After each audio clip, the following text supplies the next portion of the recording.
Hello, ਸਤਿ ਸ਼੍ਰੀ ਅਕਾਲ ਜੀ। ਸਵਾਗਤ ਹੈ ਜੀ ਤੁਹਾਡਾ ਆਪਣੇ ਚੈਨਲ 'ਤੇ। ਅੱਜ ਆਪਾਂ ਤੁਹਾਡੇ ਲਈ ਲੂਸੈਂਟ ਜੀਕੇ ਦੀ ਇੱਕ ਨਵੀਂ ਕਲਾਸ ਲੈ ਕੇ ਹਾਜ਼ਰ ਹੋਏ ਹਾਂ। ਇਸ ਕਲਾਸ ਦੇ ਵਿੱਚ ਆਪਾਂ ਲੂਸੈਂਟ ਸਟੈਟਿਕ ਜੀਕੇ ਦੇ ਮੋਸਟ ਇੰਪੋਰਟੈਂਟ MCQ ਡਿਸਕਸ ਕਰਨ ਜਾ ਰਹੇ ਹਾਂ। ਤਾਂ ਸੈਸ਼ਨ ਨੂੰ ਲਾਸਟ ਤੱਕ ਦੇਖਿਓ, ਇੱਕ ਵੀ ਕੁਐਸਚਨ ਤੁਹਾਡੇ ਮਿਸ ਕਰਨ ਵਾਲਾ ਨਹੀਂ ਹੈ। ਇਸ ਤੋਂ ਪਹਿਲਾਂ ਆਪਣੇ ਲੂਸੈਂਟ ਜੀਕੇ ਦੇ 20 ਪਾਰਟ ਆਲਰੇਡੀ ਅਪਲੋਡ ਹੋ ਚੁੱਕੇ ਨੇ, ਜਿਨ੍ਹਾਂ ਦੇ ਵਿੱਚ ਆਪਾਂ ਲੂਸੈਂਟ ਸਟੈਟਿਕ ਜੀਕੇ ਦੇ ਮੋਸਟ ਇੰਪੋਰਟੈਂਟ MCQ ਡਿਸਕਸ ਕੀਤੇ ਨੇ। ਜੇਕਰ ਤੁਸੀਂ ਉਹ ਦੇਖਣਾ ਚਾਹੁੰਦੇ ਹੋ ਤਾਂ ਮੈਂ ਉਹਦਾ ਲਿੰਕ ਇਸ ਵੀਡੀਓ ਦੇ ਡਿਸਕ੍ਰਿਪਸ਼ਨ ਦੇ ਵਿੱਚ ਪਾ ਦੇਣਾ, ਤੁਸੀਂ ਜਾ ਕੇ ਦੇਖ ਲੈਣਾ। ਅਦਰਵਾਈਜ਼ ਤੁਸੀਂ ਆਪਣੇ ਚੈਨਲ 'ਤੇ ਵਿਜ਼ਿਟ ਕਰੋ, ਪਲੇਲਿਸਟ ਦੇ ਵਿੱਚ ਜਾਓ, ਉੱਥੇ ਤੁਹਾਨੂੰ ਆਲ ਸਬਜੈਕਟਸ ਦੀਆਂ ਵੀਡੀਓਜ਼ ਸੀਰੀਜ਼ ਵਾਈਜ਼ ਲੱਗੀਆਂ ਮਿਲ ਜਾਣਗੀਆਂ, ਜਾ ਕੇ ਦੇਖ ਸਕਦੇ ਹੋ ਅਤੇ ਆਪਣੀ ਤਿਆਰੀ ਵਧੀਆ ਤਰੀਕੇ ਨਾਲ ਕਰ ਸਕਦੇ ਹੋ।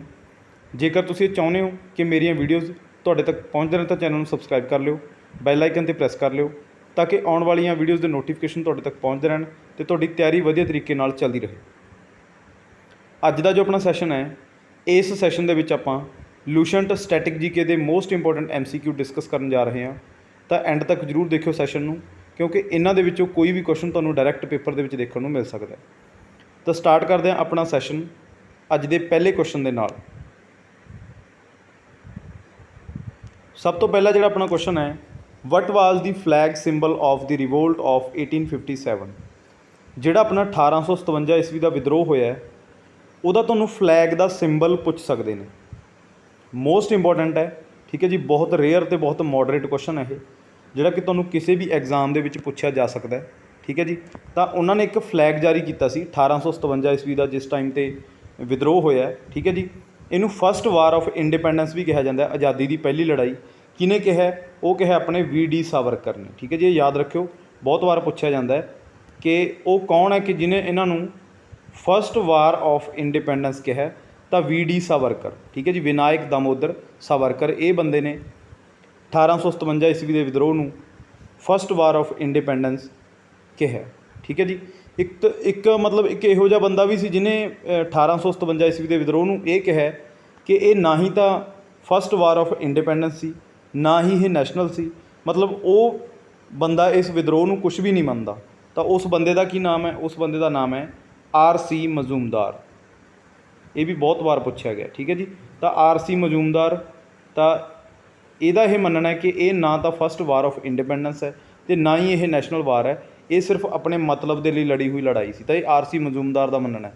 ਅਤੇ ਫਸਟ ਵਾਰ ਆਫ ਇੰਡੀਪੈਂਡੈਂਸ ਇਹਨੂੰ ਕਿਹਾ VD ਸਾਵਰਕਰ ਨੇ, ਠੀਕ ਹੈ ਜੀ। ਤਾਂ ਬਹੁਤ ਇੰਪੋਰਟੈਂਟ ਹੈ। ਤਾਂ ਆਪਸ਼ਨ ਨੇ ਤੁਹਾਡੇ ਕੋਲ khadi and charkha, lotus and chapati, doctrine of lapse, Mangal Pandey, ਠੀਕ ਹੈ ਜੀ। ਮੰਗਲ ਪਾਂਡੇ ਕੌਣ ਹੈ? ਮੰਗਲ ਪਾਂਡੇ 1857 ਦੇ ਜਿਹੜਾ ਰਿਵੋਲਟ ਹੈ ਇਹਦੇ ਨਾਲ ਜੁੜਿਆ ਹੋਇਆ ਪਹਿਲਾ ਸ਼ਹੀਦ ਹੈ ਮੰਗਲ ਪਾਂਡੇ, ਠੀਕ ਹੈ ਜੀ। ਬਹੁਤ ਇੰਪੋਰਟੈਂਟ ਹੈ। ਡਾਕਟਰਾਈਨ ਆਫ ਲੈਪਸ, ਲੈਪਸ ਦੀ ਨੀਤੀ ਜਿਹੜੀ ਚਲਾਈ ਸੀ, ਇਹ ਚਲਾਈ ਸੀ ਆਪਣੇ ਲਾਰਡ ਡਲਹੌਜ਼ੀ ਨੇ, ਠੀਕ ਹੈ ਜੀ। ਤਾਂ ਲਾਰਡ ਡਲਹੌਜ਼ੀ ਦੁਆਰਾ ਚਲਾਈ ਗਈ ਇਹ ਨੀਤੀ ਸੀ ਲੈਪਸ ਦੀ ਨੀਤੀ, ਜਿਹਦੇ ਦੁਆਰਾ ਜਿਹੜਾ ਕੋਈ ਰਾਜਾ ਸੀ ਉਹ ਮਤਲਬ ਜਿਹੜਾ ਉਹਦਾ ਗੋਦ ਲਿਆ ਹੋਇਆ ਪੁੱਤਰ ਸੀ ਉਹ ਰਾਜਾ ਨਹੀਂ ਬਣ ਸਕਦਾ ਸੀ, ਅਤੇ ਸਾਰੀ ਜਿਹੜੀ ਜਾਇਦਾਦ ਸੀ ਉਹ ਅੰਗਰੇਜ਼ ਸੀ ਜਿਹੜੇ ਉਹ ਆਪਣੇ ਅੰਡਰ ਲੈ ਲੈਂਦੇ ਸੀ। ਤਾਂ ਡਾਕਟਰਾਈਨ ਆਫ ਲੈਪਸ, ਠੀਕ ਹੈ ਜੀ। ਖਾਦੀ ਐਂਡ ਚਰਖਾ ਵੀ ਬਹੁਤ ਵਾਰ ਪੁੱਛਿਆ ਜਾਂਦਾ ਹੈ, ਇਹ ਵੀ ਇੱਕ ਸਿੰਬਲ ਹੈ। ਇਹ ਜਿਹੜਾ ਆਪਣਾ ਨੌਨ ਕੋਆਪਰੇਸ਼ਨ ਹੋਇਆ ਸੀ 1920 ਦੇ ਵਿੱਚ, ਠੀਕ ਹੈ ਜੀ। ਇਹ ਤੁਹਾਨੂੰ ਪੁੱਛਿਆ ਜਾਊਗਾ, ਨੌਨ ਕੋਆਪਰੇਸ਼ਨ ਮੂਵਮੈਂਟ ਹੋਇਆ ਸੀ, ਤਾਂ ਉਹਦਾ ਇਹ ਸਿੰਬਲ ਹੈ ਖਾਦੀ ਅਤੇ ਚਰਖਾ, ਠੀਕ ਹੈ ਜੀ। ਇਹ ਤੁਸੀਂ ਯਾਦ ਰੱਖਿਓ। ਤਾਂ ਜਿਹੜਾ ਆਪਸ਼ਨ ਆਪਣੇ ਕੋਲ ਬਚਿਆ ਉਹ ਹੈ ਆਪਸ਼ਨ ਨੰਬਰ 2, ਲੋਟਸ ਐਂਡ ਚਪਾਤੀ, ਠੀਕ ਹੈ ਜੀ। ਲੋਟਸ ਅਤੇ ਚਪਾਤੀ ਇਹ ਸਿੰਬਲ ਸੀ ਫਲੈਗ ਦੇ ਉੱਤੇ 1857 ਦਾ। ਮੋਸਟ ਇੰਪੋਰਟੈਂਟ ਕੁਐਸਚਨ ਹੈ, ਠੀਕ ਹੈ ਜੀ। ਇਹ ਯਾਦ ਰੱਖਿਓ, ਅਤੇ ਜਿੰਨੇ ਵੀ ਆਪਾਂ ਨਾਲ ਨਾਲ ਫੈਕਟ ਕਲੀਅਰ ਕਰਦੇ ਹਾਂ ਉਹ ਵੀ ਤੁਸੀਂ ਨਾਲ ਨਾਲ ਕਾਪੀ ਦੇ ਉੱਤੇ ਨੋਟ ਕਰਦੇ ਜਾਇਓ। ਤਾਂ ਇਹਦੀ ਮੈਂ ਤੁਹਾਨੂੰ ਪਿਕ ਵੀ ਦਿਖਾ ਦਿੰਦਾ, ਠੀਕ ਹੈ ਜੀ। ਤਾਂ ਆਨਸਰ ਨੰਬਰ 2 ਆਊਗਾ ਇਹਦਾ, ਲੋਟਸ ਐਂਡ ਚਪਾਤੀ। ਤਾਂ ਇਹ ਇਹਦਾ ਫਲੈਗ ਸੀ, ਠੀਕ ਹੈ ਜੀ। ਤਾਂ ਇਹ ਫਲੈਗ ਤੁਸੀਂ ਦੇਖ ਲਓ, ਇਹ ਕਮਲ ਦਾ ਫੁੱਲ ਬਣਿਆ ਹੋਇਆ, ਠੀਕ ਹੈ ਜੀ। ਇਹਦੇ ਉੱਪਰ ਕਮਲ ਦਾ ਫੁੱਲ ਬਣਿਆ ਹੋਇਆ, ਠੀਕ ਹੈ ਜੀ। ਅਤੇ ਇਹ ਇੱਕ ਚਪਾਤੀ ਕਰੋਟੀ ਬਣੀ ਹੋਈ ਹੈ, ਠੀਕ ਹੈ ਜੀ। ਤਾਂ ਇਹ ਇੱਕ flag C the revolt of 1857 ਦਾ। ਤਾਂ ਮੋਸਟ ਇੰਪੋਰਟੈਂਟ ਹੈ, ਯਾਦ ਰੱਖਿਓ, ਤੁਹਾਨੂੰ ਪੁੱਛਿਆ ਜਾ ਸਕਦਾ। ਅਗਲਾ ਜਿਹੜਾ ਆਪਣਾ ਕੁਐਸਚਨ ਹੈ, what is the name of the act of 1909, ਠੀਕ ਹੈ ਜੀ। 1909 ਦਾ ਇੱਕ ਐਕਟ ਆਇਆ ਸੀ। ਇਸ ਐਕਟ ਨੂੰ ਕਾਹਦੇ ਲਈ ਜਾਣਿਆ ਜਾਂਦਾ ਹੈ? ਸੈਪਰੇਟ ਇਲੈਕਟੋਰੇਟ ਦੇ ਲਈ। ਸੈਪਰੇਟ ਇਲੈਕਟੋਰੇਟ, ਇਹਦਾ ਕੀ ਮਤਲਬ ਹੈ ਕਿ ਜਿਹੜੀਆਂ ਵੋਟਾਂ ਪੈਣਗੀਆਂ ਇਸ ਤੋਂ ਬਾਅਦ, ਜਿਹੜਾ ਮੁਸਲਿਮ ਹੈ ਉਹ ਮੁਸਲਿਮ ਨੂੰ ਵੋਟ ਕਰੂਗਾ ਅਤੇ ਹਿੰਦੂ ਨੂੰ ਵੋਟ ਕਰੂਗਾ। ਜਿਹੜੀ ਆਪਣੀ ਪਾਕਿਸਤਾਨ ਦੀ ਨੀਂਹ ਹੈ ਉਹ ਇਸ ਐਕਟ ਤੋਂ ਰੱਖੀ ਜਾ ਚੁੱਕੀ ਸੀ। ਸੈਪਰੇਟ ਇਲੈਕਟੋਰੇਟ, ਇਹ ਕਹਿੰਦੇ ਵੀ ਜੇ ਵੋਟਾਂ ਪੈਣਗੀਆਂ ਤਾਂ ਹਿੰਦੂ ਹਿੰਦੂ ਨੂੰ ਵੋਟ ਕਰ ਸਕਦਾ ਅਤੇ ਮੁਸਲਿਮ ਮੁਸਲਿਮ ਨੂੰ, ਤਾਂ ਇਹਨਾਂ ਨੇ ਵੰਡੀਆਂ ਪਾਤੀਆਂ ਸੀ 1909 ਦੇ ਐਕਟ ਦੇ ਰਾਹੀਂ। ਸੈਪਰੇਟ ਇਲੈਕਟੋਰੇਟ ਦੇ ਲਈ ਇਹ ਐਕਟ ਹੈ ਜਿਹੜਾ ਉਹ ਜਾਣਿਆ ਜਾਂਦਾ। ਤਾਂ ਇਸ ਐਕਟ ਦਾ ਜਿਹੜਾ ਨਾਮ ਹੈ ਉਹ ਹੈ ਮੋਰਲੇ ਮਿੰਟੋ ਰਿਫਾਰਮਸ। ਠੀਕ ਹੈ ਜੀ, ਮੋਰਲੇ ਮਿੰਟੋ ਰਿਫਾਰਮਸ ਦੇ ਨਾਮ ਨਾਲ ਇਹਨੂੰ ਜਾਣਿਆ ਜਾਂਦਾ। ਮੋਰਲੇ ਕੌਣ ਹੈ? ਸੈਕਟਰੀ ਆਫ ਸਟੇਟ, ਅਤੇ ਮਿੰਟੋ ਕੌਣ ਹੈ? Governor general viceroy. ਤਾਂ ਇਹ ਤੁਹਾਨੂੰ ਪੁੱਛਿਆ ਜਾਊਗਾ, ਬਹੁਤ ਇੰਪੋਰਟੈਂਟ ਹੈ। ਮੌਂਟੇਗਿਊ ਚੈਮਸਫੋਰਡ ਰਿਫਾਰਮਸ ਕਿਹੜੇ ਐਕਟ ਨੂੰ ਕਿਹਾ ਜਾਂਦਾ ਹੈ? 1919 ਦਾ ਐਕਟ, ਜਿਹਦੇ ਵਿੱਚ ਡਾਇਆਰਕੀ ਸਿਸਟਮ ਸਟਾਰਟ ਹੋਇਆ ਸੀ। ਠੀਕ ਹੈ ਜੀ, 1919 ਦਾ ਐਕਟ ਸੀਗਾ। ਡਾਇਆਰਕੀ ਸਿਸਟਮ ਦਾ ਮਤਲਬ ਹੈ ਡੂਅਲ ਸਿਸਟਮ, ਟਰਾਂਸਫਰ ਪਾਵਰ ਅਤੇ ਰਿਜ਼ਰਵ ਪਾਵਰ। ਠੀਕ ਹੈ ਜੀ, ਤਾਂ ਇਹ ਚੀਜ਼ਾਂ ਇਹਨਾਂ ਨੇ ਸਟਾਰਟ ਕੀਤੀਆਂ ਸੀ ਮੌਂਟੇਗਿਊ ਚੈਮਸਫੋਰਡ ਰਿਫਾਰਮ ਦੇ ਵਿੱਚ। 1919 ਦਾ ਐਕਟ ਹੈ ਇਹ, ਇਹਦਾ ਵੀ ਨਾਮ ਤੁਸੀਂ ਯਾਦ ਰੱਖਣਾ। ਤਾਂ ਜਿਹੜਾ 1909 ਦਾ ਐਕਟ ਹੈ ਇਹਨੂੰ ਜਾਣਿਆ ਜਾਂਦਾ ਮੋਰਲੇ ਮਿੰਟੋ ਰਿਫਾਰਮਸ। ਅਤੇ ਇੰਡੀਅਨ ਇੰਡੀਪੈਂਡੈਂਸ ਐਕਟ ਆਪਣਾ ਕਿਹੜਾ ਹੈ? ਜਿਹੜਾ 1947 ਦੇ ਵਿੱਚ ਆਇਆ ਸੀ। ਠੀਕ ਹੈ ਜੀ, ਚਾਰਟਰ ਐਕਟ ਆਪਣੇ ਕਈ ਆਏ ਨੇ, ਜਿਵੇਂ ਕਿ 1813 ਤੋਂ ਸਟਾਰਟ ਹੋਈ ਸੀ। ਠੀਕ ਹੈ ਜੀ, ਤਾਂ 1833 ਮਤਲਬ 53 ਅਲੱਗ-ਅਲੱਗ ਨਾਮ ਦੇ ਜਿਹੜੇ ਐਕਟ ਹੈ ਉਹ ਚਾਰਟਰ ਐਕਟ ਅੱਗੇ ਦੀ ਅੱਗੇ ਆਉਂਦੇ ਰਹੇ। ਠੀਕ ਹੈ ਜੀ, ਤਾਂ ਉਹਨਾਂ ਬਾਰੇ ਵੀ ਆਪਾਂ ਅੱਗੇ ਡਿਸਕਸ ਕਰਾਂਗੇ।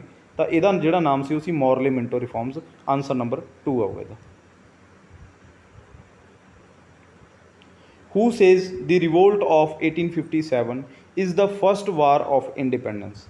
ਇਹ ਮੈਂ ਤੁਹਾਨੂੰ ਪਹਿਲਾਂ ਵੀ ਦੱਸ ਕੇ ਜਾ ਚੁੱਕਿਆ। ਠੀਕ ਹੈ ਜੀ, ਤਾਂ ਉਹ ਕਿਹਨੇ ਕਿਹਾ ਸੀ ਕਿ ਜਿਹੜੀ 1857 ਈਸਵੀ ਦਾ ਵਿਦਰੋਹ ਹੈ ਇਹ ਆਜ਼ਾਦੀ ਦੀ ਪਹਿਲੀ ਲੜਾਈ ਹੈ? ਤਾਂ ਇਹ ਮੈਂ ਤੁਹਾਨੂੰ ਦੱਸ ਚੁੱਕਿਆ, VD ਸਾਵਰਕਰ। ਇਹਨਾਂ ਦੀ ਇੱਕ ਬੁੱਕ ਵੀ ਹੈ ਦੀ ਫਸਟ ਵਾਰ ਆਫ ਇੰਡੀਪੈਂਡੈਂਸ, ਤਾਂ VD ਸਾਵਰਕਰ ਦੀ ਬੁੱਕ ਹੈ, ਇਹ ਵੀ ਪੁੱਛੀ ਜਾਂਦੀ ਹੈ ਕਈ ਵਾਰੀ। ਠੀਕ ਹੈ ਜੀ, ਤਾਂ ਇਹ ਤੁਸੀਂ ਯਾਦ ਰੱਖਿਓ। ਬਾਲ ਗੰਗਾਧਰ ਤਿਲਕ ਬਾਰੇ ਆਪਾਂ ਪੜ੍ਹਦੇ ਰਹਿੰਦੇ ਹਾਂ। 1916 ਦੇ ਵਿੱਚ ਇਹਨਾਂ ਨੇ ਹੋਮ ਰੂਲ ਲੀਗ ਸਟਾਰਟ ਕੀਤੀ ਸੀ। ਠੀਕ ਹੈ ਜੀ, ਤਾਂ ਇਹ ਤੁਸੀਂ ਯਾਦ ਰੱਖਿਓ, ਬਹੁਤ ਇੰਪੋਰਟੈਂਟ ਹੈ। ਵੱਲਭ ਭਾਈ ਪਟੇਲ ਬਾਰੇ ਆਪਾਂ ਪ੍ਰੀਵੀਅਸ ਸੈਸ਼ਨ ਦੇ ਵਿੱਚ ਬਹੁਤ ਪੜ੍ਹ ਕੇ ਆਏ ਹਾਂ। ਲਾਲਾ ਲਾਜਪਤ ਰਾਏ ਬਾਰੇ ਵੀ ਆਪਾਂ ਇੱਕ ਫੈਕਟ ਹੈ ਜਿਹੜਾ ਉਹ ਡਿਟੇਲ ਦੇ ਵਿੱਚ ਪੜ੍ਹ ਕੇ ਆਏ ਹਾਂ। ਤਾਂ ਆਨਸਰ ਨੰਬਰ 1 ਆਊਗਾ ਇਹਦਾ, VD Savarkar.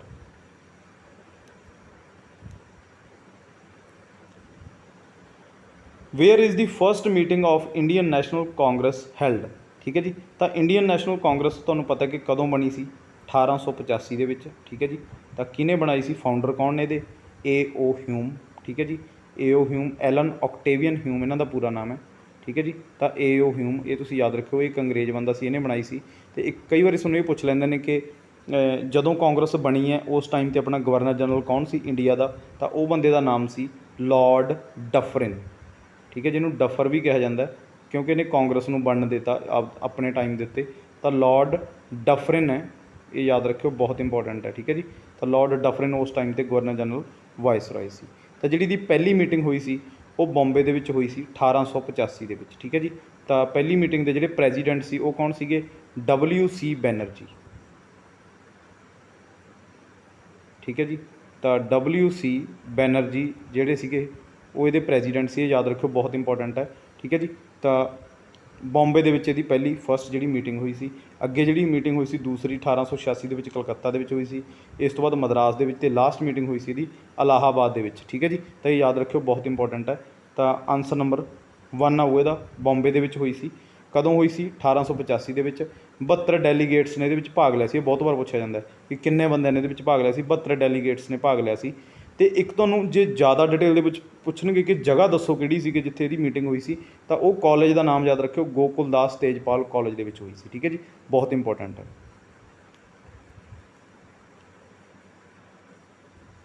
Who said that 1857 revolt was neither the first nor was it national nor was it a war of independence?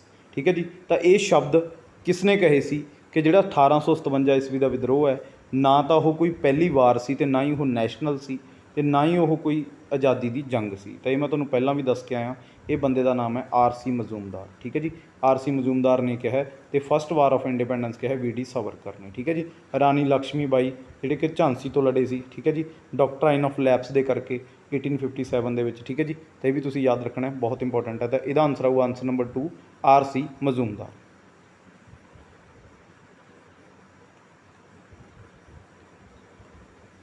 What is the chemical name of vitamin B1? ਠੀਕ ਹੈ ਜੀ, ਤਾਂ ਜਿਹੜਾ B ਆਪਣਾ vitamin ਹੈ ਇਹ ਮਤਲਬ B ਕੰਪਲੈਕਸ ਹੈ। B1 ਤੋਂ ਲੈ ਕੇ B12 ਤੱਕ ਇਹਦੇ ਵਿੱਚ ਜਿਹੜੇ ਵਿਟਾਮਿਨ ਨੇ ठीक है जी। तो ਆਪਾਂ ਨੂੰ ਕਿਹੜੇ ਵਿਟਾਮਿਨ ਦਾ ਸਾਇੰਟੀਫਿਕ ਨੇਮ ਜਾਂ ਕੈਮੀਕਲ ਨੇਮ ਪੁੱਛਿਆ ਗਿਆ, ਤਾਂ ਉਹ ਪੁੱਛਿਆ ਗਿਆ B1 ਦਾ। ਠੀਕ ਹੈ ਜੀ। ਐਸਕੋਰਬਿਕ ਐਸਿਡ ਜਿਹੜਾ ਨੇਮ ਹੈ ਉਹ ਹੈ ਵਿਟਾਮਿਨ C ਦਾ। ਠੀਕ ਹੈ ਜੀ। ਸਾਈਕੋਬਾਲਾਮਿਨ ਵਿਟਾਮਿਨ B12 ਦਾ। ਠੀਕ ਹੈ ਜੀ। ਰੈਟੀਨੋਲ ਹੈ ਜਿਹੜਾ ਵਿਟਾਮਿਨ A ਦਾ, ਇਹ ਤੁਸੀਂ ਯਾਦ ਰੱਖਿਓ। ਤੇ ਇਹਦਾ ਜਿਹੜਾ ਆਨਸਰ ਆਊ ਆਨਸਰ ਨੰਬਰ 1 ਥਾਇਮੀਨ। ਠੀਕ ਹੈ ਜੀ। ਥਾਇਮੀਨ ਇਹਦਾ ਨੇਮ ਹੈ ਵਿਟਾਮਿਨ B1 ਦਾ। ਠੀਕ ਹੈ ਜੀ। ਇਹ ਯਾਦ ਰੱਖਿਓ, ਬਹੁਤ ਇੰਪੋਰਟੈਂਟ ਹੈ, ਤਾਂ ਪੁੱਛੇ ਜਾਂਦੇ ਨੇ। ਤਾਂ ਆਨਸਰ ਨੰਬਰ 1। ਅਗਲਾ ਜਿਹੜਾ ਆਪਣਾ ਕੁਐਸਚਨ ਹੈ, which of the following is the cash crop, wheat, gram, rice ਜਾਂ ਕਾਟਨ। ਠੀਕ ਹੈ ਜੀ। ਤਾਂ ਐਗਰੀਕਲਚਰ ਦੇ ਵਿੱਚੋਂ ਵੀ ਤੁਹਾਨੂੰ ਕਈ ਕੁਐਸਚਨ ਪੁੱਛੇ ਜਾਂਦੇ ਨੇ, ਹਰ ਵਾਰ ਪੇਪਰਾਂ ਦੇ ਵਿੱਚ ਆਉਂਦੇ ਨੇ। ਠੀਕ ਹੈ ਜੀ। ਵੈਸੇ ਇਹ ਕਾਮਨ ਸੈਂਸ ਦੇ ਕੁਐਸਚਨ ਨੇ, ਤੁਹਾਨੂੰ ਪਤਾ ਹੋਣੇ ਚਾਹੀਦੇ ਨੇ। ਠੀਕ ਹੈ ਜੀ। ਤਾਂ ਜ਼ਿਆਦਾ ਡੀਪਲੀ ਨਹੀਂ ਆਉਂਦੇ, ਬਟ ਇੰਨੇ ਕੁ ਤੁਹਾਨੂੰ ਪਤਾ ਹੋਣੇ ਚਾਹੀਦੇ ਨੇ ਐਗਰੀਕਲਚਰ ਦੇ ਕੁਐਸਚਨ। ਤਾਂ ਪ੍ਰੀਵੀਅਸ ਸੈਸ਼ਨ ਆਪਣੇ ਜਿੰਨੇ ਵੀ ਅਪਲੋਡ ਹੋਏ ਨੇ ਲੂਸੈਂਟ ਜੀਕੇ ਦੇ, ਜ਼ਰੂਰ ਅਟੈਂਡ ਕਰਿਓ। ਉਹਦੇ ਵਿੱਚ ਕੁਐਸਚਨਾਂ ਦਾ ਨਿਚੋੜ ਤੁਹਾਨੂੰ ਮਿਲੂਗਾ, ਜਿਹੜੇ ਕੁਐਸਚਨ ਬਹੁਤ ਵਾਰ ਜਿਹੜੇ ਪੇਪਰਾਂ ਦੇ ਵਿੱਚ ਆਉਂਦੇ ਨੇ, ਰਿਪੀਟ ਹੁੰਦੇ ਨੇ। ਠੀਕ ਹੈ ਜੀ। ਅਤੇ ਅੱਗੇ ਵੀ ਰਿਪੀਟ ਹੋਣਗੇ, ਤਾਂ ਇੱਕ ਵੀ ਸੈਸ਼ਨ ਆਪਣਾ ਮਿਸ ਨਾ ਕਰਿਓ। ਹਰ ਇੱਕ ਸੈਸ਼ਨ ਤੁਹਾਡੇ ਲਈ ਬਹੁਤ ਇੰਪੋਰਟੈਂਟ ਹੈ। ਬੇਸ਼ੱਕ ਤੁਸੀਂ ਇੰਡੀਆ ਲੈਵਲ ਦਾ ਐਗਜ਼ਾਮ ਦੇ ਰਹੇ ਹੋ, ਅਤੇ ਬੇਸ਼ੱਕ ਤੁਸੀਂ ਪੰਜਾਬ ਲੈਵਲ ਦਾ ਕੋਈ ਵੀ ਐਗਜ਼ਾਮ ਦੇ ਰਹੇ ਹੋ, ਕੰਪੀਟੀਟਿਵ ਐਗਜ਼ਾਮ, ਤਾਂ ਸਭ ਲਈ ਆਪਣੇ ਜਿਹੜੇ ਇਹ ਸੈਸ਼ਨ ਨੇ ਬਹੁਤ ਇੰਪੋਰਟੈਂਟ ਨੇ। ਠੀਕ ਹੈ ਜੀ। ਤਾਂ which of the following is the cash crop. Cash crop ਕਿਹੜੀ ਹੁੰਦੀ ਹੈ ਜਿਹੜੀ ਸਿਰਫ ਕੈਸ਼ ਦੇ ਲਈ ਆਪਾਂ ਮਤਲਬ ਆਪਣੀ ਕਮਾਈ ਦੇ ਲਈ ਯੂਜ਼ ਕਰਦੇ ਹਾਂ, ਤਾਂ ਉਹ ਹੈਗੀ ਆਪਣੀ ਕਾਟਨ, ਕਿਉਂਕਿ ਇਹ ਆਪਣੇ ਖਾਣ ਦੇ ਵਿੱਚ ਆ ਜਾਂਦੀਆਂ। ਵੀਟ ਵੀ ਆਪਣੇ ਮਤਲਬ ਇੱਕ ਖਾਦ ਦੇ ਵਿੱਚ ਆ ਜਾਂਦੀ ਹੈ, ਮਤਲਬ ਜਿਹੜੇ ਆਪਾਂ ਖਾਂਦੇ ਹਾਂ। ਅਤੇ ਗ੍ਰਾਮ ਜਿਹੜੇ ਆਪਾਂ ਚਨੇ ਕਹਿੰਦੇ ਹਾਂ, ਰਾਈਸ ਆਪਣੇ ਚੌਲ ਹੋ ਗਏ। ਠੀਕ ਹੈ ਜੀ। ਤਾਂ ਇਹ ਆਪਾਂ ਖਾਣ ਦੇ ਲਈ ਵੀ ਯੂਜ਼ ਕਰਦੇ ਹਾਂ, ਬਟ ਜਿਹੜੀ ਕਾਟਨ ਹੈ ਇਹ ਓਨਲੀ ਕੈਸ਼ ਕ੍ਰੌਪ ਹੈ। ਇਹ ਯਾਦ ਰੱਖਿਓ, ਬਹੁਤ ਇੰਪੋਰਟੈਂਟ ਹੈ। ਤਾਂ ਆਨਸਰ ਨੰਬਰ 4 ਆਊਗਾ ਇਹਦਾ।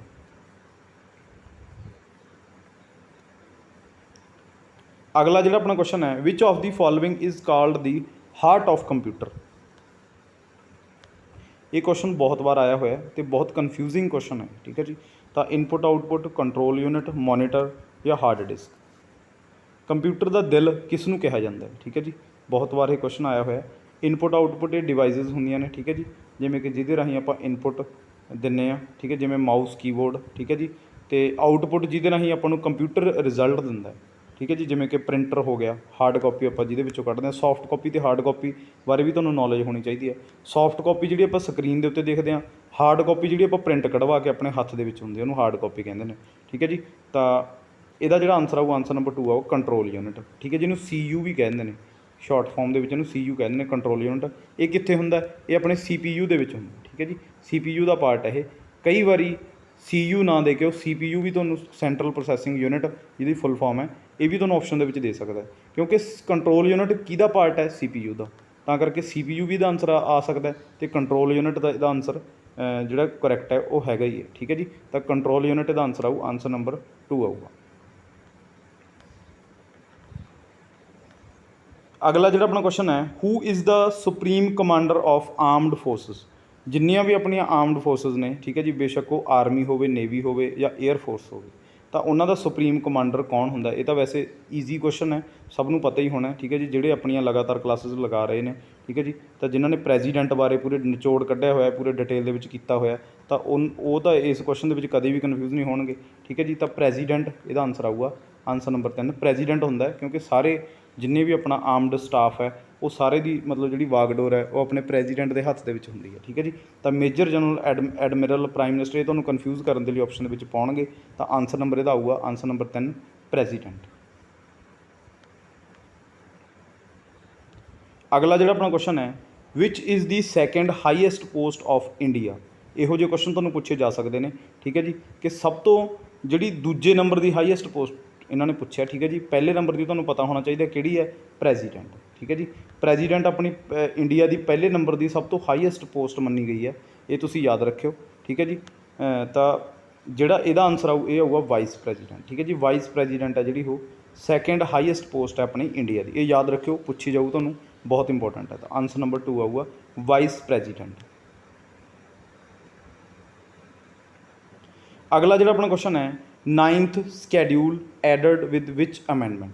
ਆਪਾਂ ਨੂੰ ਪਤਾ ਕਿ ਜਦੋਂ ਆਪਣਾ ਸੰਵਿਧਾਨ ਲਾਗੂ ਹੋਇਆ 26 ਜਨਵਰੀ 1950 ਨੂੰ, ਉਸ ਟਾਈਮ 'ਤੇ ਆਪਣੇ 395 ਆਰਟੀਕਲ, 12 ਪਾਰਟ ਸੀਗੇ। ਠੀਕ ਹੈ ਜੀ। ਅਤੇ 8 ਆਪਣੇ ਸੀਗੇ ਸਕੈਡਿਊਲ। ਠੀਕ ਹੈ ਜੀ। ਇਹ ਤੁਸੀਂ ਯਾਦ ਰੱਖਿਓ। ਤਾਂ 8 ਤੋਂ ਬਾਅਦ ਜਿਹੜਾ 9th ਸਕੈਡਿਊਲ ਐਡ ਕੀਤਾ ਗਿਆ, ਕਿਉਂਕਿ ਕੋਈ ਵੀ ਚੀਜ਼ ਆਪਾਂ ਸੰਵਿਧਾਨ ਦੇ ਵਿੱਚ ਐਡ ਕਰਦੇ ਹਾਂ ਤਾਂ ਉਹ 368 ਨੰਬਰ ਆਰਟੀਕਲ ਦੇ ਰਾਹੀਂ ਆਪਾਂ ਨੂੰ ਪਤਾ ਕਿ ਆਪਾਂ 368 ਨੰਬਰ ਆर्टिकल काहदे नाल रिलेटेड है, जे कॉन्स्टिट्यूशन दे विच कोई भी अमेंडमेंट करनी है। ठीक है जी, तो 368 तो किहड़ी अमेंडमेंट हुई है, तो पहली अमेंडमेंट ही हुई है उस टाइम ते। कदों हुई है, 1951 ਦੇ ਵਿੱਚ 1951 ਦੇ ਵਿੱਚ अमेंडमेंट की गई है। ठीक है जी, बहुत इंपॉर्टेंट है। तो अपने क्योंकि पहला प्रीवियस 8 ਸਕੈਡਿਊਲ ही सी, तो 9th ਸਕੈਡਿਊਲ अमेंडमेंट के राही ऐड किया गया, पहली अमेंडमेंट 1951। ठीक है जी, तो आंसर नंबर 3 आऊगा इसका। ठीक है जी, काहदे नाल रिलेटेड है, लैंड रिफॉर्म्स के नाल, बहुत इंपॉर्टेंट है। ठीक है जी, पूछा जाऊगा तुहानूं। अगला जो अपना क्वेश्चन है, इंटरनल अग्रैशन वर्ड। ठीक है जी, ये तुसी सही कर लेना, ये लॉर्ड नहीं वर्ड है। ठीक है जी, तो जोड़ा इंटरनल अग्रैशन है, इस वर्ड नूं चेंज कर दिता गया, तो इस वर्ड नूं एक नवा वर्ड ऐड किया गया इसकी जगह पर, जिहड़ा हैगा आर्मड रेबिलियन। ठीक है जी, आर्मड रेबिलियन, ये याद रखियो, बहुत डीपली, बहुत रेयर क्वेश्चन है, तो बहुत बार आया हुआ।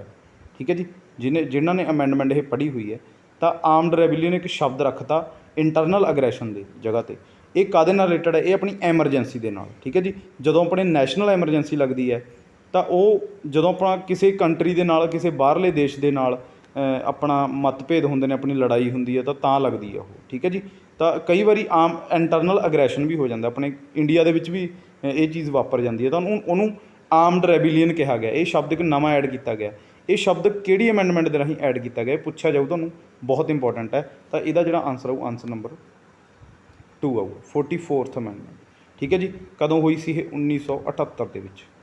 इनू याद करने का तरीका 4 + 4 8। ठीक है जी, 1978।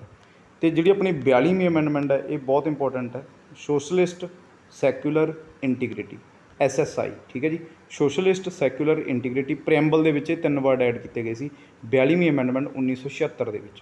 ठीक है जी, अपनी प्रैम्बल के विच ये तुहानूं पुछया जाता है कि प्रैम्बल नूं अमेंडमेंट प्रैम्बल नूं आपां अमेंड कर सकते हैं या नहीं, तो बिल्कुल कर सकते हैं, क्योंकि 42वीं अमेंडमेंट आपां कीती हुई है। इनू एक होर नाम दिता गया, इनू कहा जाता है मिनी कॉन्स्टिट्यूशन।